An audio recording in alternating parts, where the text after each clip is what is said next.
Hello दोस्तों, स्वागत है आपको अपने YouTube channel technical knowledge officer में। आज हम ग्रामीण चिकित्सक के कुछ प्रश्न को करने वाले हैं जो कि आपके एग्ज़ाम के लिए बहुत ही ज़्यादा महत्वपूर्ण होने वाला है। तो चलिए आज के अपने फर्स्ट क्वेश्चन पे चलते हैं। हमारा पहला क्वेश्चन है, पीलिया किसके द्वारा फैलने वाला रोग है? पीलिया किसके द्वारा फैलने वाला रोग है? तो आपका ऑप्शन है ए हवा, बी ऑप्शन है दूषित जल, सी ऑप्शन है भोजन, डी ऑप्शन है इनमें से कोई नहीं। तो आपको बतलाना है कि पीलिया किसके द्वारा फैलने वाला रोग है। तो आपको मालूम होगा कि जो पीलिया है वह दूषित जल के द्वारा फैलने वाला रोग है, इसलिए बी ऑप्शन आपका राइट आंसर हो जाएगा।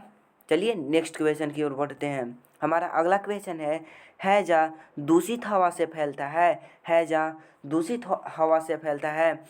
तो आपको बतलाना है कि यह लिखा हुआ सही लिखा हुआ है या गलत लिखा हुआ है। ऑप्शन ए है आपका सही, बी ऑप्शन है गलत। तो आपको मालूम होगा कि जो हैजा है वह दूषित हवा से नहीं फैलता है, इसलिए बी ऑप्शन आपका सही हो जाएगा। यह लिखा हुआ गलत है।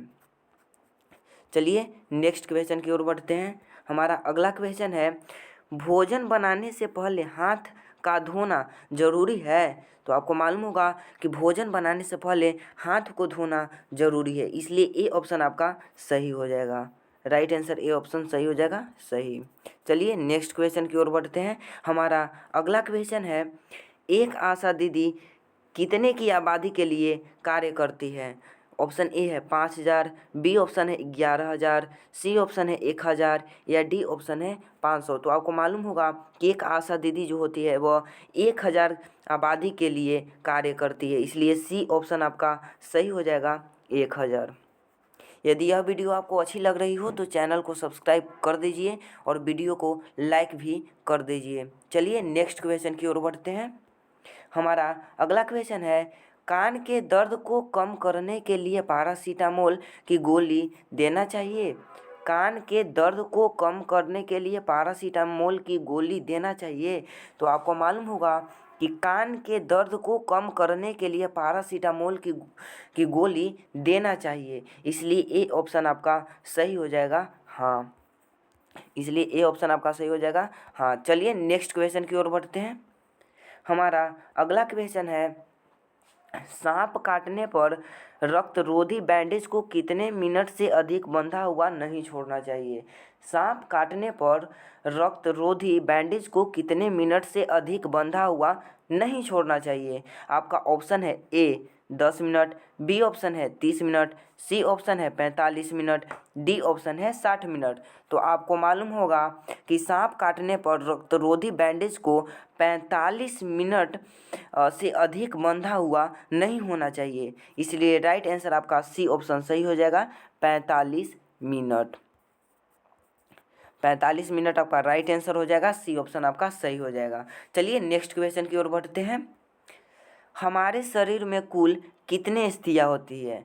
हमारे शरीर में कुल कितने अस्थियाँ होती है? आपका ऑप्शन है ए 180, बी ऑप्शन है 206, सी ऑप्शन है 500, डी ऑप्शन है 312। तो आपको मालूम होगा कि हमारे शरीर में कुल 206 अस्थियाँ होती है, 206 अस्थियाँ होती है, इसलिए बी ऑप्शन आपका सही हो जाएगा। यदि क्वेश्चन में पूछ दे कि हमारे शरीर में कुल कितने अस्थियाँ के जगह पर मांसपेशियाँ, यदि मांसपेशियाँ पूछ दे तो आपको मालूम होगा कि हमारे शरीर में कुल 500 मांसपेशियाँ हैं। हमारे शरीर में कुल 500 मांसपेशियाँ। यदि हमारे शरीर में कुल अस्थियाँ पूछे तो वह 206 हो जाएगा, और यदि मांसपेशियाँ पूछ दे तो वह 500 हो जाएगा। मांसपेशियाँ पूछ दे तो 500 और अस्थियाँ पूछ दे तो 200। चलिए नेक्स्ट क्वेश्चन की ओर बढ़ते हैं। हमारा अगला क्वेश्चन है, 3 सप्ताह से अधिक दिनों तक खांसी होना किस रोग का प्रमुख लक्षण है? 3 सप्ताह से अधिक दिनों तक खांसी होना किस रोग का प्रमुख लक्षण है? आपका ऑप्शन है ए हैजा, बी ऑप्शन है टीबी, सी ऑप्शन है कुष्ठ, डी ऑप्शन है इनमें से कोई नहीं। तो आपको बतलाना है कि 3 सप्ताह से अधिक दिनों तक खांसी होना किस रोग का प्रमुख लक्षण है? तो यह टीबी रोग का प्रमुख लक्षण है, इसलिए बी ऑप्शन आपका सही हो जाएगा टीबी। बी ऑप्शन आपका सही हो जाएगा टीबी रोग। 3 सप्ताह से अधिक दिनों तक खांसी होना किस रोग का प्रमुख लक्षण है? टीबी रोग का। बी ऑप्शन आपका सही हो जाएगा।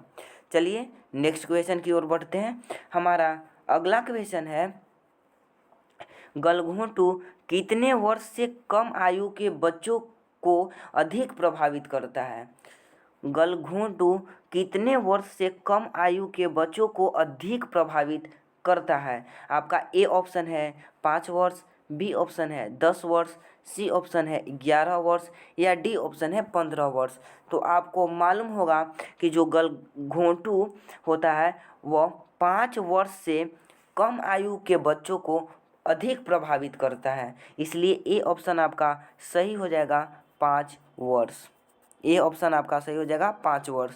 चलिए नेक्स्ट क्वेश्चन की ओर बढ़ते हैं। हमारा अगला क्वेश्चन है, हैजा में ORS का प्रयोग करना चाहिए? हैजा में ORS का प्रयोग करना चाहिए। तो आपको मालूम होगा कि हैजा में जो है ORS का प्रयोग करना चाहिए, इसलिए ए ऑप्शन आपका सही हो जाएगा। यह सही लिखा हुआ है, ए ऑप्शन आपका सही हो जाएगा सही। चलिए नेक्स्ट क्वेश्चन की ओर बढ़ते हैं। हमारा अगला क्वेश्चन है, गर्भवती महिला को कम से कम कितना घंटे सोना चाहिए? आपका ऑप्शन है ए 5 घंटे, बी ऑप्शन है 3 घंटे, सी ऑप्शन है 6 घंटे, डी ऑप्शन है 8 घंटे। तो आपको मालूम होगा कि जो गर्भवती महिला होती है उनको कम से कम 8 घंटे सोना चाहिए, इसलिए डी ऑप्शन आपका सही हो जाएगा 8 घंटे। डी ऑप्शन आपका सही हो जाएगा 8 घंटे। चलिए नेक्स्ट क्वेश्चन की ओर बढ़ते हैं। हमारा अगला क्वेश्चन है, विटामिन ए का मुख्य कार्य हमारे नेत्रों को स्वस्थ रखना है। विटामिन ए का मुख्य कार्य हमारे नेत्रों को स्वस्थ रखना है। आपका ऑप्शन है ए सही, बी ऑप्शन है गलत। मतलब आपको बतलाना है कि ये जो स्टेटमेंट लिखा हुआ है ना, यह सही लिखा हुआ है या गलत लिखा हुआ है। तो आपको मालूम होगा कि जो विटामिन ए का मुख्य कार्य है वह हमारे नेत्रों को स्वस्थ रखना ही है, इसलिए ए ऑप्शन आपका सही हो जाएगा। यह लिखा हुआ जो है यह सही लिखा हुआ है। चलिए नेक्स्ट क्वेश्चन की ओर बढ़ते हैं। हमारा अगला क्वेश्चन है, किस विटामिन से हमें भूख लगती है? किस विटामिन से हमें भूख लगती है? आपका ऑप्शन है A vitamin A, B option है vitamin B, vitamin C option है विटामिन के, डी ऑप्शन है विटामिन डी। तो आपको मालूम होगा कि हमें विटामिन बी की वजह से भूख लगती है। आपको मालूम होगा कि हमें विटामिन बी की वजह से भूख लगता है, इसलिए बी ऑप्शन आपका सही हो जाएगा विटामिन बी, इसलिए बी ऑप्शन आपका सही हो जाएगा विटामिन बी। चलिए नेक्स्ट क्वेश्चन की ओर बढ़ते हैं। हमारा अगला क्वेश्चन है, रेशे कैंसर के निवारण में सहायक होता है। रेशे कैंसर के निवारण में सहायक होता है। आपका ए ऑप्शन है सही, बी ऑप्शन है गलत। तो आपको बतलाना है कि जो रेशे होते हैं वे कैंसर के निवारण में सहायक होते हैं। तो आपको मालूम होगा कि जो रेशे होते हैं वह कैंसर के निवारण में सहायक होता है, इसलिए ए ऑप्शन आपका सही हो जाएगा सही। ए ऑप्शन आपका सही हो जाएगा, ये ऑप्शन आपका सही हो जाएगा। चलिए नेक्स्ट क्वेश्चन की ओर बढ़ते हैं। हमारा अगला क्वेश्चन है, भोजन का अधिकांश अवशोषण किस में होता है? भोजन का अधिकांश अवशोषण किस में होता है? आपका ए ऑप्शन है बड़ी आंत, बी ऑप्शन है छोटी आंत, सी ऑप्शन है अग्नाशय, डी ऑप्शन है इनमें से कोई नहीं। तो आपको मालूम होगा कि भोजन का अधिकांश अवशोषण छोटी आंत में होता है। भोजन का अधिकांश अवशोषण किस में होता है? छोटी आंत में होता है। और यदि भोजन यहाँ पूछे तो छोटी आंत, और लेकिन यहाँ भोजन की जगह पर जल पूछ दे तो वह हो जाएगा आपका बड़ी आंत। जल का अधिकांश अवशोषण किस में होता है?